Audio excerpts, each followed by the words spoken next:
Greetings, fellow Empyreans. I am Ashtarothi, and this is the EVE Universe Show's continued coverage of the CSM 17. Wow, you almost messed me up with that CSM 16 behind you. But this is the 17 election coverage of our candidates.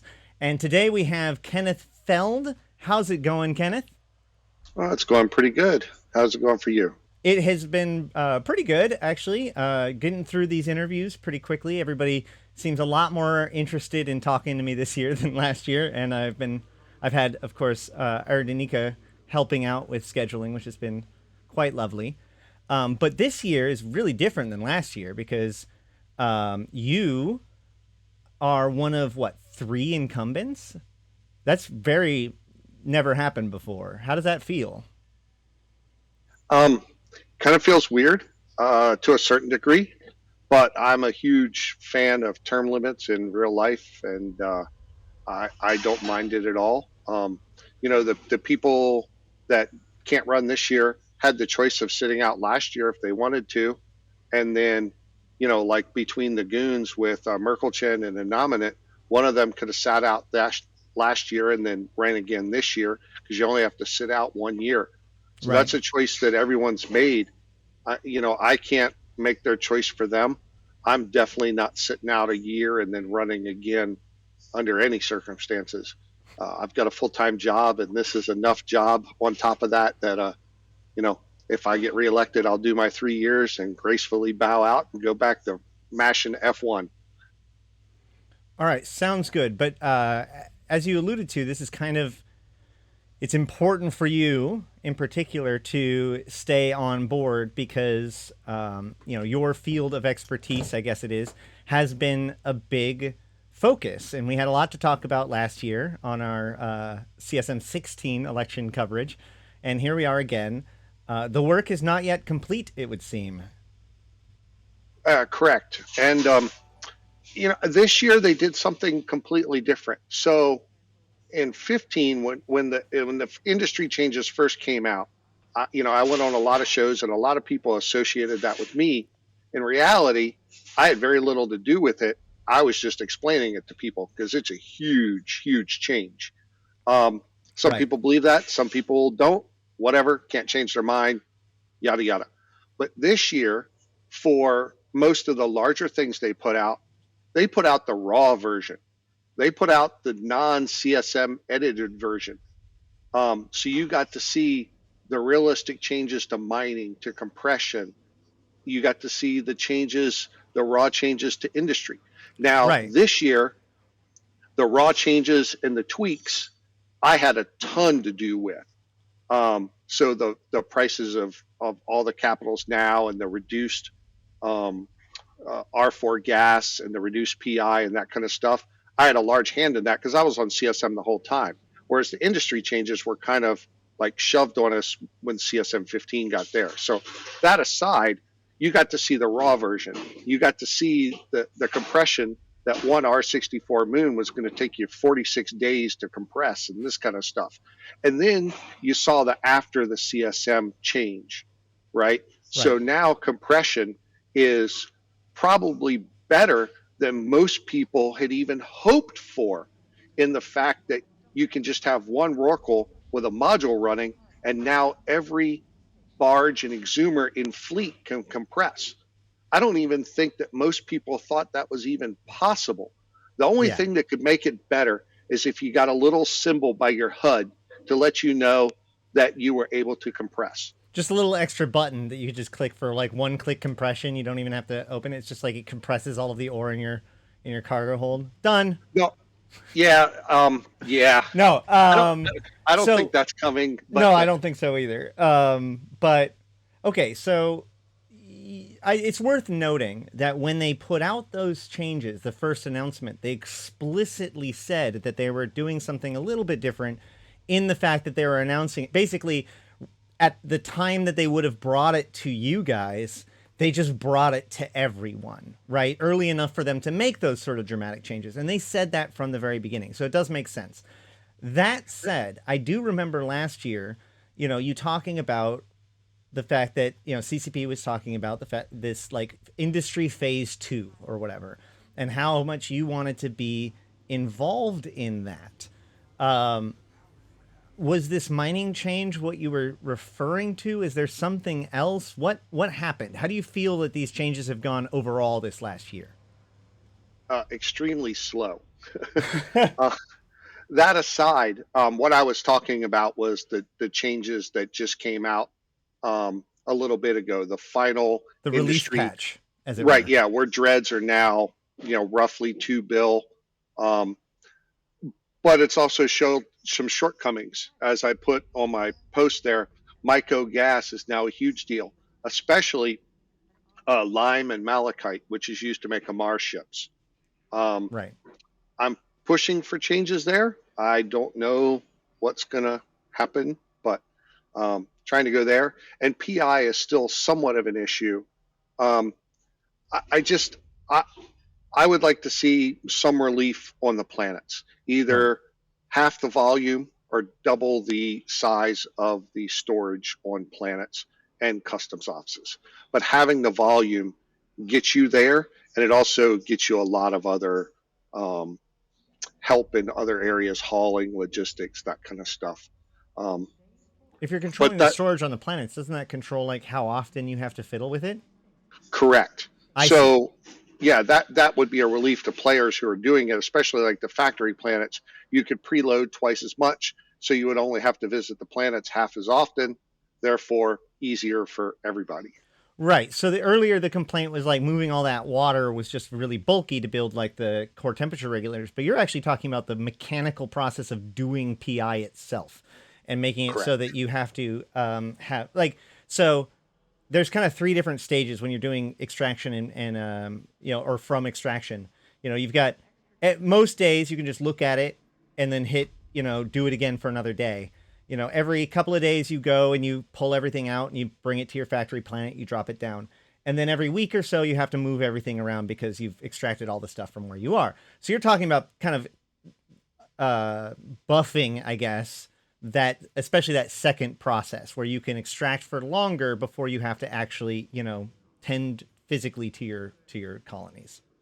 Correct. If you have the size of everything, you would essentially double the amount of time between step one and step two, and sort of by proxy between step two and step three, because step two you it would take you longer to fill your silos, and then when you took everything to step three on your factory planets, the silos would essentially be twice as large, so everything would double in time there.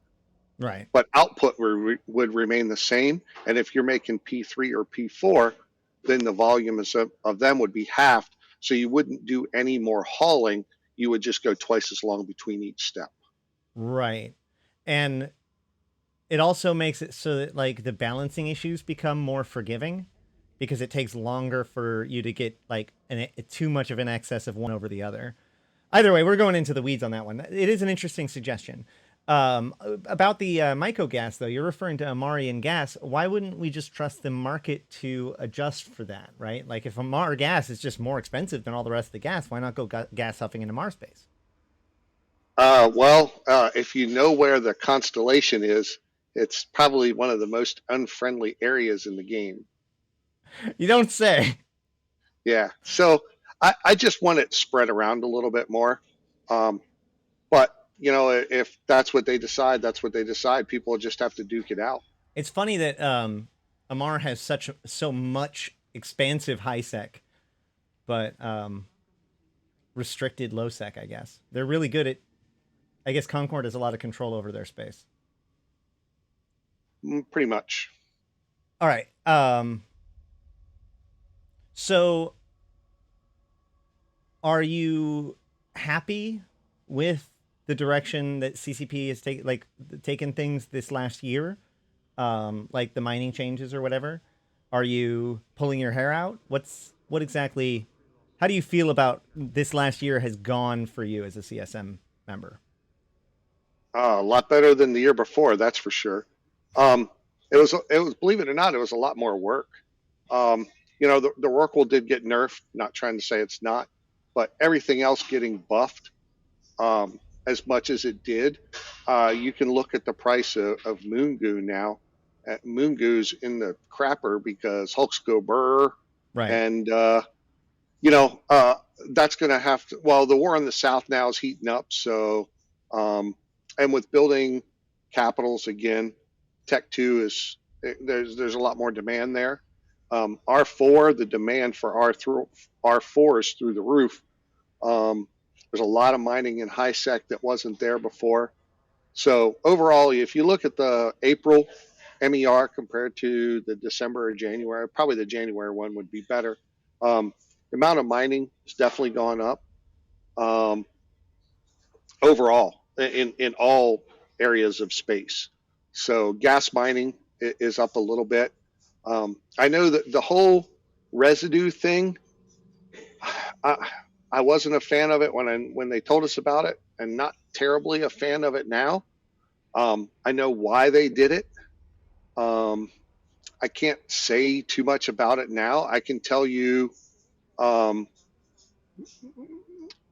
there's, you know, how CCP, what have they hinted about what's coming up? I don't know the verbiage that they've used in a couple of the blogs where they talking about iHubs or something like that in the future and controlling your They space yeah and they this kind of stuff. what this is actually something I found really interesting, which is that like in one of the conversations from around the top of the year, um, they talked about like what they were planning on doing, and on it they talked about nullsec and the ability for them to more control over their space. In the first, it was talked about in the first Road to FanFest blog, and then in the ecosystem chat after that, and then maybe it was in that chat or the next one. They said that the nullsec thing was the first priority, but then it got deprioritized for the structure work, and then we heard nothing about it at FanFest. And so I've actually been kind of curious about this because it's kind of vanished off of their discussion since they said they deprioritized it. Yeah. Um, it's not, I mean, I can't really say much, but No. it's definitely still there. Um, again, everything takes way longer. If I've learned anything from the CSM, it's everything takes way longer than what I think it should take. Um, but yep. But imagine, you know, if you had new iHubs with new things, maybe one of the things is that you could reduce waste in your system. And, you know, and if you could reduce waste, but you couldn't have sanctums or havens anymore. You know, you had to give up something to get something. Right. So in your mining systems, you put that type of thing in there instead of the pirate arrays or whatever they're called now. Maybe the mining arrays now reduce your wastage type thing. So, you know, there's the opportunities there are endless. Right. So I guess I'm going to go back to the original thing. Are you overall happy with the changes that have been done this year? Do they? I know that you said that the mining stuff was rather raw, but I mean, like overall, are you? Do you feel that CCP is going in the right direction at the moment? Yeah. Oh, yeah. Yeah. They've definitely turned the corner. I mean, scarcity and the initial industry stuff was hard on everybody. Right. It was just brutal, period. There's no other way to put it. Even CCP Rattati acknowledged that he knows it was horrible. Um, we've turned the corner. Industry is now to a point where you can build anything you want. Mining is to a point where, you know, people are mining crazy amounts of ore. So, all those corners have been turned. We're definitely on the upswing. Um, the next phase in faction warfare and that kind of stuff should touch a portion of the game that hasn't been touched in a decade, much like industry hadn't been touched since 2014. So it had been 7 or 8 years since industry got touched. And now, you know, faction warfare is going to get the time that it deserves. But we still have the last bit of industry to clean up. So, is scarcity over? The CSM argued with CCP quite a bit about this. And you notice CCP changed their tune near the end. Scarcity was a player term.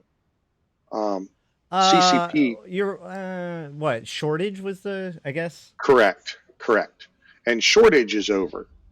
Um, that was the doubling of all the resources and Right. stuff.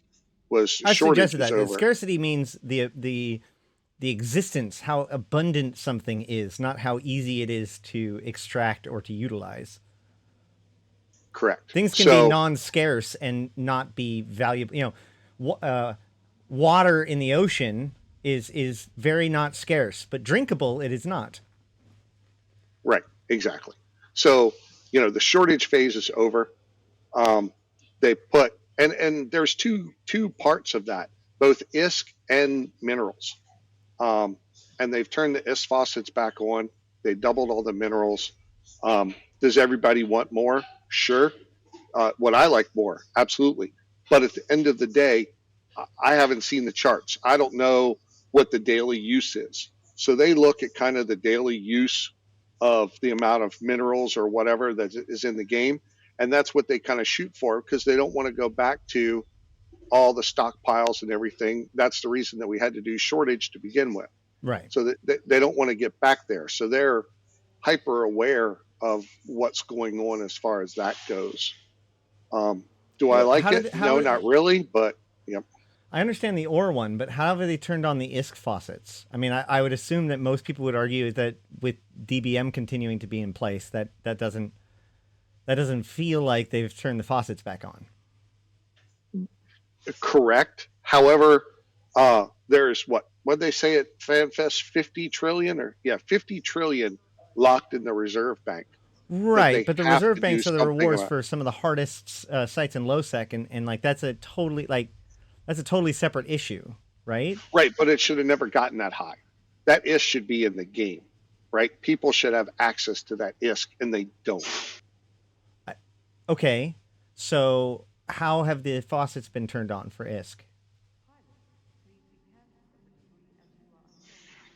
When they put in, now again, this is I'm telling you what they're saying. Okay, I said before, I don't think I would like more, but the crab beacons, the DBS, the floor getting raised from 50% to 80%. I see. And the regeneration getting better, that kind of stuff. Okay. I think there's plenty of ISK coming from the sites, but I think too much of it's going to the reserve bank and getting locked away. Imagine if that 50 trillion ISK was put into the economy right now. Now that would probably cause hyperinflation, but I meant like if instead of that 50 trillion ISK being locked away, there was only 10 trillion locked away, and that 40 trillion had gone out to players over the last year and a half, or however long it's been in existence. Right. Well, then we'd be talking a lot different story. The reserve bank is kind of extra, though, isn't it? Like it's just generated automatically on top of everything else. Correct, but it's available to players. That's fair. Yeah, I guess what I've said is that like the biggest complaint that I have with it is if everything's going to have so much extra in the reserve, then why even have the mechanic of having the reserve have an amount, right? If the constriction is the key, then why have a reserve bank have a number on it at all? Yeah, I mean, there's 18 ways to solve that puzzle. Right. If it went away completely, I wouldn't die on that hill, and I'd say, have a nice life, sayonara. Yeah, right? Just insert key, get money. Right, but I don't think that's going to happen.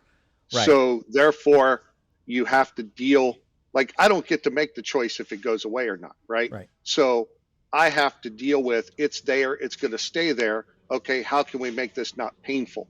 And what I'd like to see, if that's the case, and they're not willing to just cut it and add that money to the main bank, and then you increase the number of keys, increase the type of keys. Maybe there's a key that's a master key that works in any region.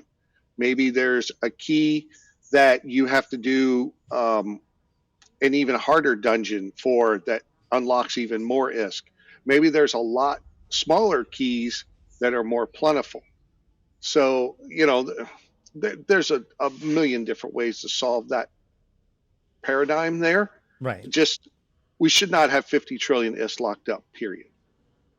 It is kind of sending not necessarily sending the message that CCP intended to send. I would say at the very minimum. So okay, a lot has changed. You're relatively happy with what has happened this year and think that CCP is on much better track. Why do you need to be on the CSM again? We still have to finish all the industry stuff. There's still quite a bit there, tidying up around the edges.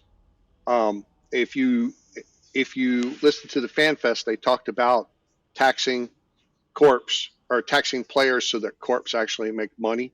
One of the huge problems, and this has been a problem since Creus in 2014, but it was exacerbated with engineering complexes that I think got added in 2017, late 2017, maybe early 2018, that when they figure out how much install cost you pay, that install cost is based on an EIV, which is just a number that CCP makes up for how much the final item is worth. And then you pay basically a percentage that's equal to your cost index on top of that, minus any rig bonuses or that kind of stuff that you have. And then that's how much you pay for an install cost.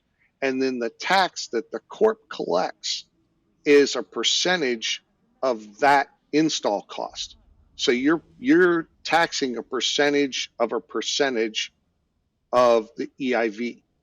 And it kind of fights yourself, because the higher the index, the more money the corp makes. But the higher the index, the higher the install cost, the more likely that someone is to go somewhere else and build. So therefore, the corp doesn't get any tax off of that. That I is a would like weird to way to see, magnify it. right. I would like to see the corp tax based off the EIV, and that way it's the same breakdown as the install cost, and you would have to almost make it an extra digit. So right now, install cost, taxes can go in a 0.1 increment, so like 1.1, 1.2%. It would probably need to go 1.00 type deal. That way you could fine tune the corp tax, because the difference between 1.1 and 1.2 on, say, a Titan install would be fairly large compared to the EIV. So if you could do like 1.05, 1.08, something like that, then you could kind of narrow the tax down to a decent number without such a large band in between. But, the cost index goes out to 2 digits. So I would like to see the tax go out to 2 digits. I mean, in a world in which like the big secondary pass is just a reduction of the materials in the blueprints, can we really be confident that such a change would even be worth advocating for by the CSM? Oh, absolutely. Absolutely. It's it it's all about making the corps money now. The corps have gotten screwed with passive moon mining going away and a bunch of other things, and a lot of them are really hurting for ISK. Being able to tax players, especially now they were talking about when you run a mission, a portion of the LP goes to the corp as well as a portion of the ISK type thing. So that's another avenue that would help. The new interbus credits that they talked about, a portion of those would go to the corp as well. So being able for the corp to make ISK through player interaction is important. And I've pushed for this since before CSM 15 even. I've been pushing for this, and it was kind of like, nah, corps are fine. Corps make plenty of money. Now CCP is finally realizing that corps don't make plenty of money, and they need ways to make ISK. And this is one way that corps can absolutely tax what's been going on. Right. Well, you need money to make money, and if you drain their money, they have a harder time recovering it, right? So, but also, I mean, I think that one of the problems is that the largest of organizations set the tone for a long time, and so smaller groups get caught in the mix, as it were. So Yeah, I don't think anything's going to fix that. right. So you've been on the CSM now for the last 2 years.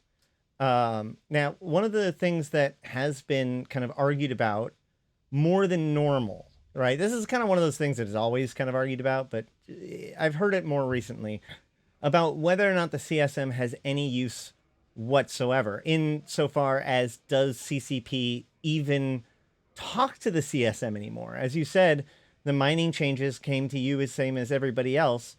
Arguably, you didn't need to be on the CSM to help with those features, but because of that. But like, my point is that like, talk to me a little bit about how you feel the CSM is and it has been when it comes to like efficacy. Okay, so the mining changes is a good point. We saw the mining changes a few days before they went up, right? So we had given all of our feedback, and after what 4 or 5 days of scouring through the forums and the community team reading everything, it turns out that a 2-hour meeting we had with the team basically gave them the same exact data that 4 or 5 days of scouring through Reddit and the forums gave them, and they only had to have a 2-hour meeting. It was pretty much word for word across the board of what the mining changes were. Right. And that's the reason the CSM is there, to represent the player base. And that just cemented the fact that the CSM is representative of the players and gave the same exact feedback as the players. Like while the mining changes were going on, Dinkle wrote an excellent blog on it. He did. And I linked that I wrote blog a reaction to it. I did a reaction video. And I linked that blog to CCP Psych, and his, I guess I can't tell you his reaction, but he had I a can reaction. say this. Reaction redacted. Yeah, every single point on Dunk's blog except for one, we had completely already covered, and the one we had made a decision to not do. So everything on there, by the time Dunk wrote the blog and got it out, everything on that blog had already been taken care of. And that's kind of my point. That's what the CSM is for, is to take player sentiment and bring that to CCP. Are you trying to steal? I don't know if, are you trying to steal Dunk's thunder on getting the porpoise to be able to do the jump changes? To what jump changes? The porpoise. That was one of his biggest things, and like I even was like directly. Oh, that was already it. fixed. I argued that for 4 days. By the time he wrote that blog, the porpoise could already jump. Fair enough. All right. And I think some of that, I really think a lot of it, CCP was testing how good the CSM was, in that they release it. They already had the CSM input, so they had the CSM input written down, and then they go through the forums and the Reddit, and they write down all that input. And the fact that it was like 100% match, almost perfect, okay, maybe the CSM is effective and actually does what we're hoping that they do. Okay. So how else has, like, one of the biggest complaints has been not just about the mining changes, but other changes too, about how much the CSM has been left out of the loop. Do you feel that like this year the communication is going to change for any reason? Well, some of the things were left weird out that they of the would loop. test you for such a big feature right in the middle, like 2/3 of the way Right. through the. Well, some of the stuff, like when, God, what was the last thing they did that on? I can't remember, but it was the industry changes. That way, none of us had a heads up. It wasn't that they didn't take our feedback, but they didn't want to give us any advantage. So they put it out right after they told us, Right. which is fine. I don't have a problem with that. I could really care less. But the same thing when they did the shortage. They told us and immediately put it out. That way we couldn't go to JITA and buy whatever, yada, yada. But some of the things we didn't even know about, like the red dot, that just showed up. No one told us about that. We don't interact with that team. Well, we do now, but we didn't then. So there's a lot of things like that were off of teams that we don't typically talk with, and we found out about this stuff same time as everybody else. So there was something else. I think it was last year. Oh, the bug fix, where they fixed the bug where you couldn't cloak and immediately hit your micro warp drive on a DST to insta warp when you turn your cloak off thing. Remember that? CSM didn't know about that either because that was a bug fix.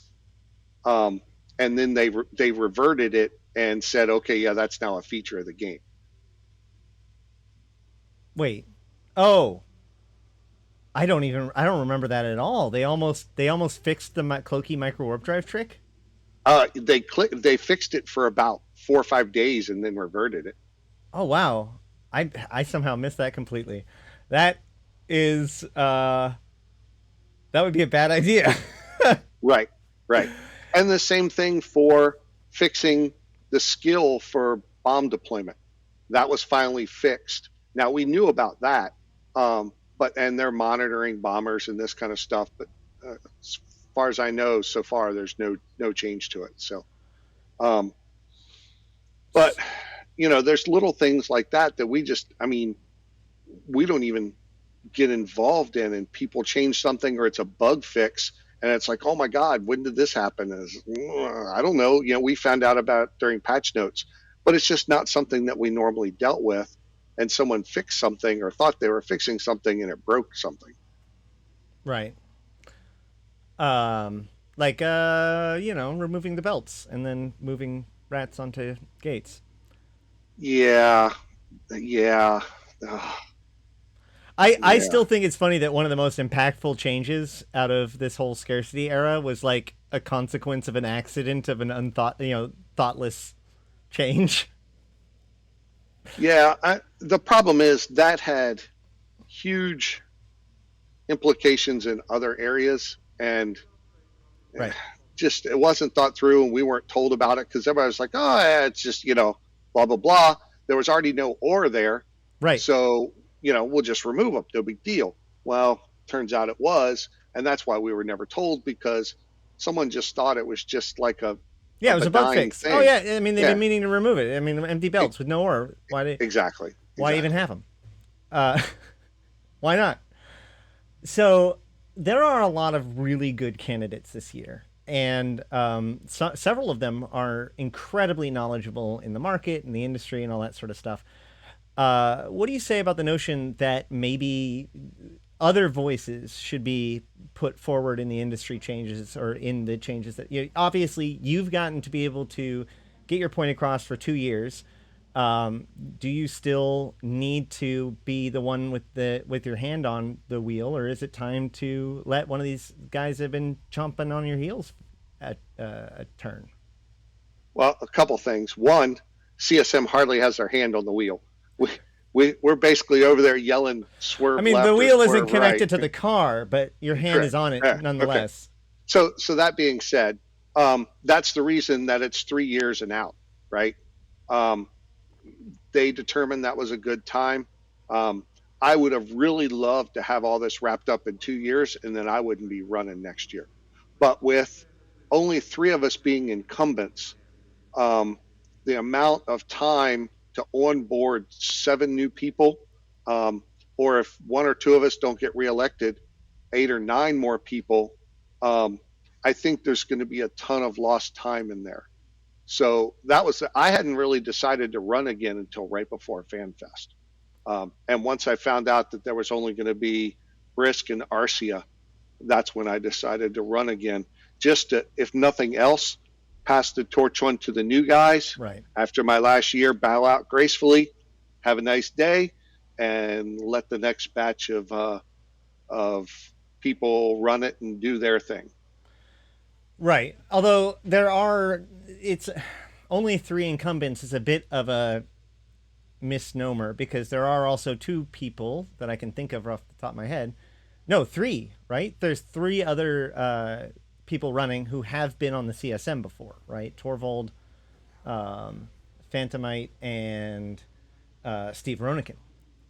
So there is a bit of that. Well, since Steve's run, Steve probably won't recognize 3/4 of the people that he's talked to before, because he hasn't run in a few years, That's fair. and there's almost no one there that was there when he was there. Phantomite and Torvald were both on 15 with me. And I'd say probably 25% of the people that they talk to aren't there anymore. So yes, there won't be as much onboarding with those particular candidates, but there still will be quite a bit. And we're losing people that were on the CSM for 5-6 years, I think. I don't know how long Gobbins and Merkelchen's been on, but it's been quite some time. So there's also a lot of knowledge going out the door that to get people up to speed. Heck, my first term, I was one of the only new guys, and it took me 4 months just to learn people's names, because they don't go by CCP whatever. They go by Mike and Jeff and Dave and Steve, and just to figure out who they all are and who you need to talk to is quite a bit frustrating, but also takes quite a bit of time. And I never got to do a summit, so I still haven't got to do a summit because of COVID. Right. So 15 and 16 never got any summits. So this Fan Fest was the first time that I got to meet people that I've been talking to on Teams for the last 2 years. And previous CSMs have absolutely universally said that most of the work gets done at the bar, after hours, after the meetings. So that would definitely impact things to not have that, right? Oh, absolutely. Yeah, I got, I don't want to say more done, but I got quite a bit done at FanFest. That's what I spent the majority of my time doing, was just talking to people, and people that we don't necessarily get to see in meetings all the time, and like, hey, why is this like this? Why is that like that? Stuff that you just don't have time to waste our time sitting there typing back and forth to each other for a couple hours a day type thing. And you can have a 20-minute conversation and fully understand what's going on and why. So that was invaluable to me, and I wish we would have been able to have summits. Yeah. So not only is there a lot of people running, this must feel somewhat bittersweet to you, or I don't know, you can tell me, but like, there's a lot more buzz and discussion and I guess respect for industry and mining and that whole aspect, resource acquisition and production side of things, than there was when you first joined the CSM, even just 2 years ago. However, a lot of that voice has basically presented themselves in opposition of you, right? Like, I've seen an increasing number of people that literally define themselves as being counter to Kenneth, as a counterforce to you. What do you say to those people, and how does that make you feel? Do you have confidence that you are in fact pushing things in the right direction? I think most of the people that are saying that have no idea how the process actually went down. They think that I had a much bigger hand in the first industry change than I ever did.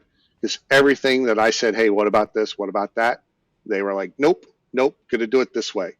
And other than a few changes that I have been expressly forbidden to talk about, nothing was done. So, and the changes, I'll say this, the changes that I'm not allowed to talk about, all 10 CSM wanted them. It wasn't just me. So help me out. How does that not mean that you've been ineffective?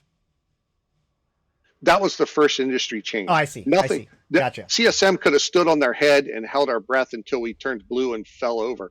CCP wasn't going to change anything there, period. They absolutely weren't going to change it. They were set in stone. It's just like the shortage. We yelled and screamed for 4 days before shortage, and it went live, right? Nothing we were going to do or say was going to change that. And the same thing with the first set of industry changes. Now, this set of industry changes, they were a lot more open. They listened. If you look, when the first ones came out, dreads were quite a bit more expensive, and CSM advocated for the dreads being cheaper, fax being the most expensive, and that's how it went live. So Right. that was us, working with CCP to make that happen. Um, but if anyone thought that stuff was going to go different on the first industry changes, they could say what they want. I really don't care. I don't do this to whatever internet fame or whatever. I could care less. You know, uh, Well, I'm not it is what it is. necessarily an I'm issue here with. to make the game better, and the amount of messages that I get on a weekly basis from smaller corps. Now, they may not be doing the same thing today as they did pre-change, but all the ones that have adapted and tried to make IS the new way are prospering pretty good. I can agree with that, just in my own observations. I think that part of the problem is, and this is kind of what you were just talking about, is that like you have been very much the industry guy. You have, so therefore you've been kind of the face of these changes in a weird way, one way or another. Um, and in general, people have found these changes challenging. However, even though you didn't have very much control over the changes, if I remember correctly, you were relatively positive about them, or at least the need for them. How do you? And you've even said that they're going in the right direction right now. What do you say to those people that like are still incredibly unhappy with the even concept of like the core temperature regulators and like the first industry change? Do you think that can you defend that? Is that what do you say to people who don't want their CSM advocating that that was okay? Okay, so the difference there is the complexity. That aspect of it, I liked. Now, did they probably make it a little too complex? Maybe. Um, I know that even I have outsourced some things to other people rather than do them myself, either because of tedium or not having enough time.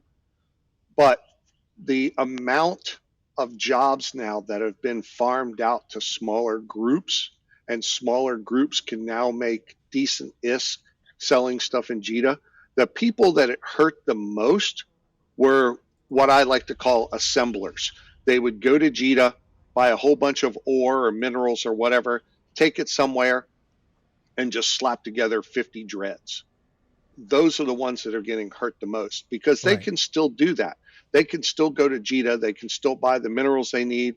They can buy the PI they need. They can buy the conduits, and they can buy the core temperature regulators and all that stuff. But now each one of those has been built by someone else. And not only do they have to pay market tax on it, but they have to pay install costs on it, and they have to pay profit on it to the people who built them. But that profit that they're paying is feeding the smaller groups. Right. So it's costing them more to build a dread, but everybody along the chain now is making ISK. Where before it was just strictly minerals in, pay the miner, build dreads. So the complexity issue, I'm actually very much in favor of.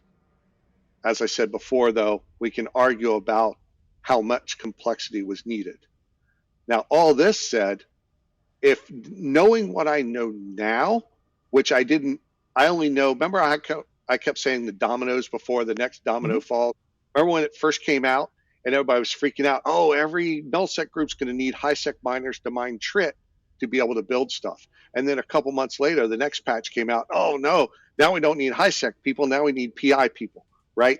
So as each domino fell, things changed. I would have rather foregone shortage and just gone to where we are today with industry and been one and done, right? Because the stockpiles that were built up were only in minerals. I don't really care if a caracal is 2 million or 10 million or 6 million or whatever, give them out to everybody, whatever, let those minerals just be, right? Right. But they did it a different way, and that's what it is. The big thing that I did for the first industry change, I went on all the shows and I explained it to people because it was a huge, gigantic patch that if people just looked at it, I even had CCP guys who play. Yeah, there are a few devs who play, texting me on Slack asking what the changes were about Right. because even they didn't understand them, right? And they can look at the internal Confluence pages. So everyone thought that because I went and I did all that talking about it, that it was absolute and complete acceptance and was happy about it. That was not the case. That was the case in probably 10% of it. 90% of it, I wasn't necessarily in favor. I thought that they had some good portions of it, but a lot of it was just complexity for the sake of complexity. But all that said, people needed to know what was in that patch. Sure, That was absolutely. the reason that I did what I did, and I got saddled with it. That's fair. That's fine. I could care less. If that's how I go down in flames, fine. Well, I'm absolutely fine with that. let's redeem this a little bit then. What is your like least favorite thing about all this? What is the splinter? What is the thing that's like, God damn it, CCP? I think probably adding all the P4 to the comps. They should have left the P4 out of the comps, and a lot the Neuralink protection cell and the enhanced Neuralink protection cell could be about a tenth as complicated as what they are. Because right now you need wormhole gas to make an item, and then you take 3 of those items, which are made from 6 different wormhole gases, and you combine them in a reaction to Which make wormhole gas? 540, 32, 84, 72. To make the trigger links? No, to make the protection. I don't have. Oh, that's right. That's right. Okay, yeah. I'm with you. Yeah. So there's 3 reactions. Each one takes 2 gas. Then you have to make those 3 reactions, and then those 3 things combine with the meta opera link thingy, the little blue square, and then it makes the meta operational Neuralink something or other, and then you combine that to make the little thing that looks like a ring, and then you use that's one of the inputs to the Neuralink protection cell. And right. Yeah, the flow chart is very complicated for sure. Yeah. That process there is way more complicated than it needs to be.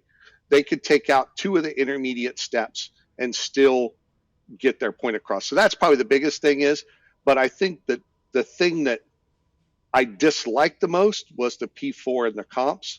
I'd rather have comps have stayed, they can change the minerals around, but I don't like the P4 and the comps. But the complexity part was definitely the Neuralink and the enhanced Neuralinks. They're way more complicated than they need to be. I'm running low on time, but I do want to circle back because you do have something on your thing that I take much exception to. So convince me that it's okay. Like, convince me on your argument about no more instanced PvE.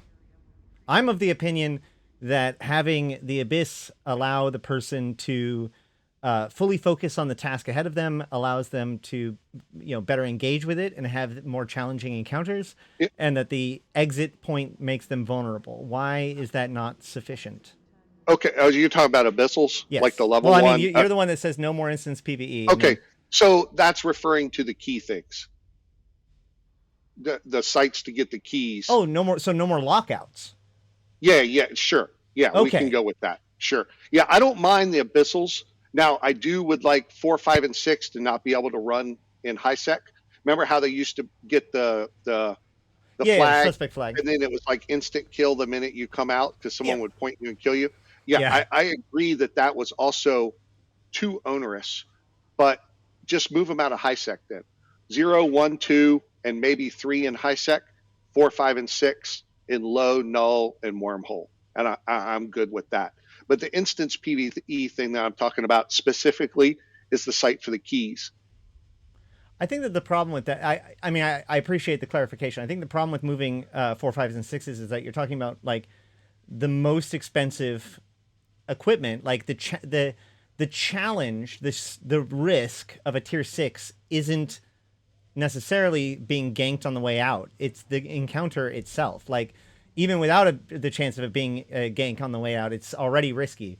I've suggested that a good compromise would be to move all Abyss or whatever tier you want to 0.5 systems in the same way that moon mining is restricted to 0.5 systems. So that way you maximize the opportunity for a gank, but don't just make it like so likely that people don't even engage with it. Yeah, I'd be open to that. That's not a hill I'm going to die on, but people just running them over and over in Jita or wherever. Cheat is Um, absolutely unacceptable. I yeah, agree. yeah. So yeah, that's you got the idea of where I'm going for, and if that was put forward, I don't think that I would fight it per se. Um, you know, it's it gets most of the way there, so yeah, I'd be good with that. Fair enough. How do you feel about the structure changes? The two timers on medium structures. I okay, so for the past 2 years, all I've heard is passes are great, bring passes back. And we I essentially have not heard turned, that. well, I mean, that was always the argument, right? There was nothing wrong with passes, blah, blah, blah. I hear it a lot anyway.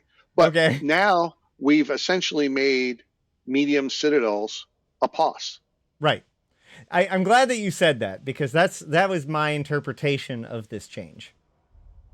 Right. So, the strut timer is a little bit odd depending on where you are, but nevertheless, it's Well, just I shoot noted it and then kill it. that was actually what caught me at my attention is because the wormhole timer was originally set to the strut timer. And that was how I was like, oh, okay, that's what they're doing. But then, of course, that got complained about, and then they extended it. But you could tell that the original implication or the intent was to basically make them as close to old school living out of a POS as possible.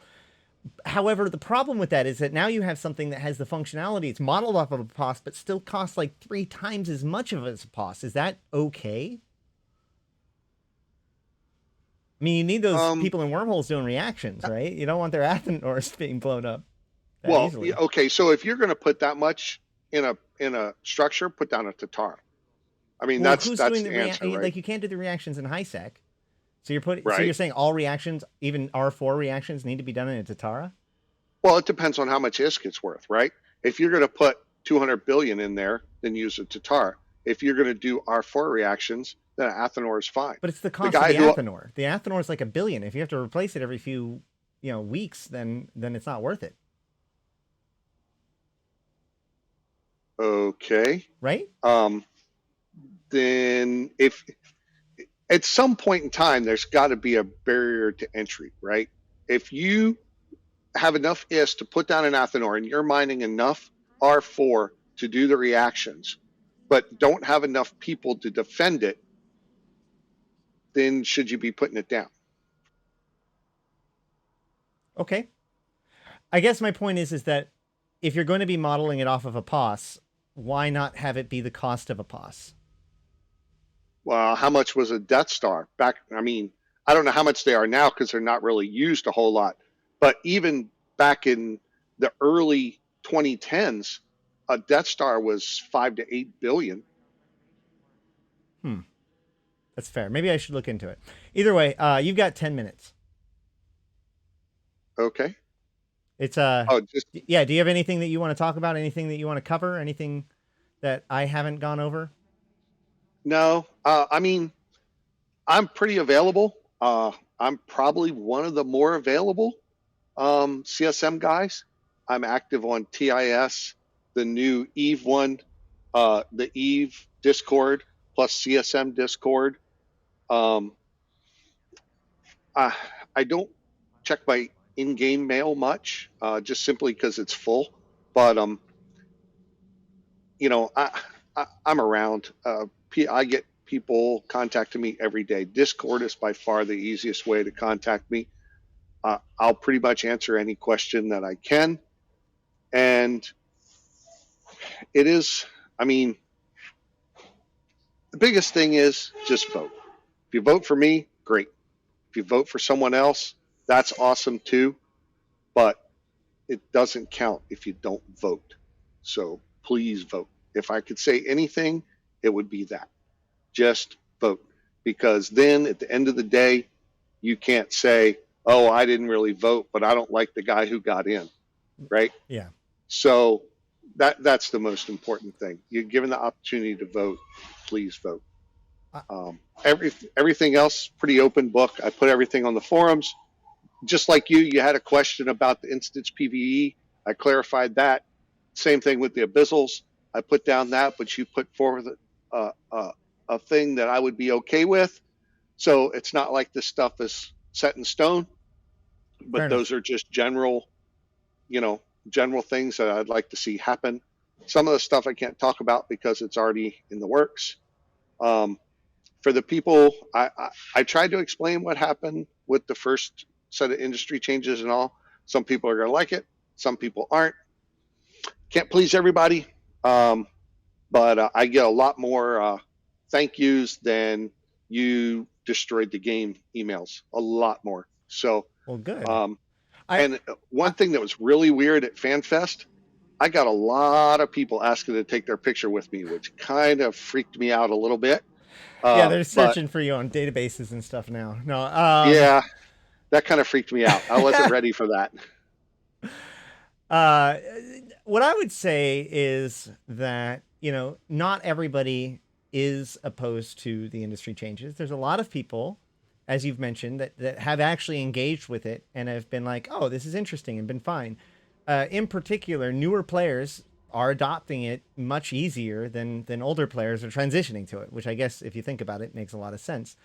To that end, it clearly isn't over. And Kenneth is has been here this entire during this process, and he wants to be able to like finish it through, which makes a lot of sense because even a new person coming in doesn't have um the protected knowledge that Kenneth has accrued over the last 2 years, right? Like he'll know things that even a new person coming in wouldn't figure out based on earlier steps of the process. So to that end, like it's really useful to let somebody finish their process, because if you bring in somebody too much from an outside midway through, it could actually end up with a far worse product, even if even assuming that new person's perspective is somehow superior.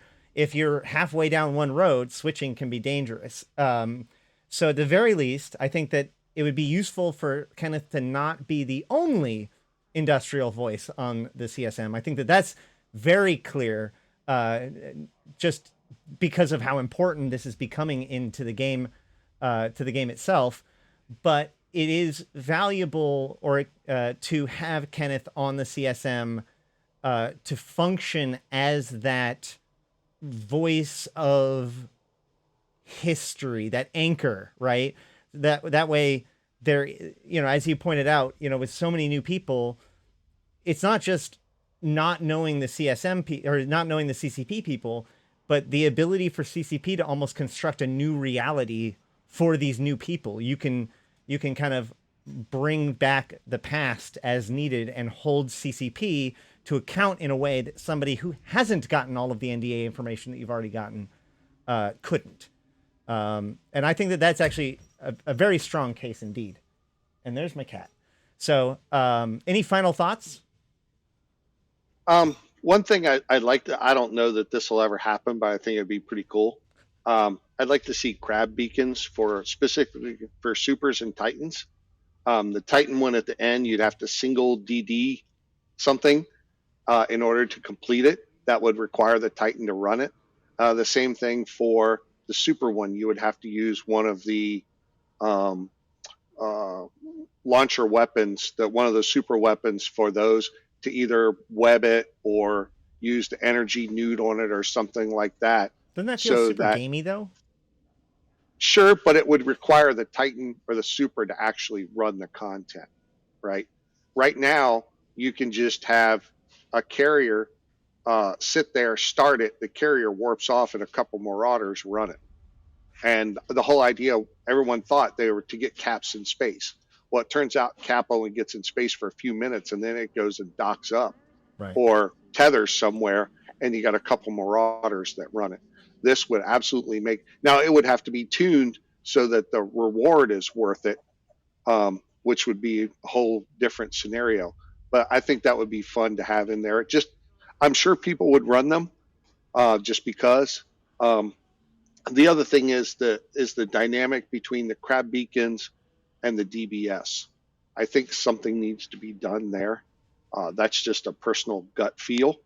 I don't know what the answer is. That's not necessarily my specialty, but as a gut feel, I think something needs to be done there, and that kind of Right. goes along with the 50 trillion locked away You too. you mean like so DBS impacting the rogue drone beacon is causing unfortunate consequences? Is that pretty much what you're suggesting?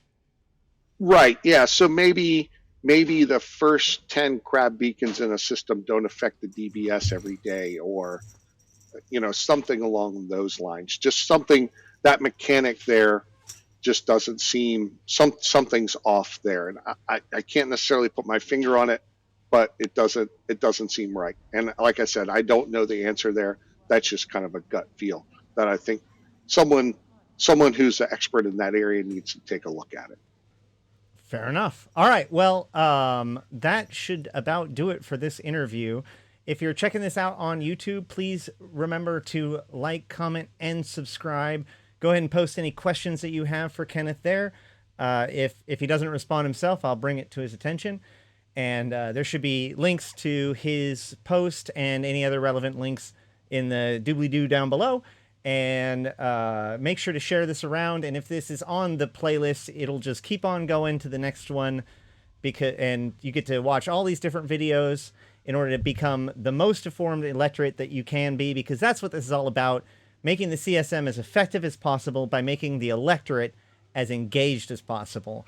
So thank you guys all for watching. Thank you, Kenneth Field, for Feld, for sitting down and talking to me.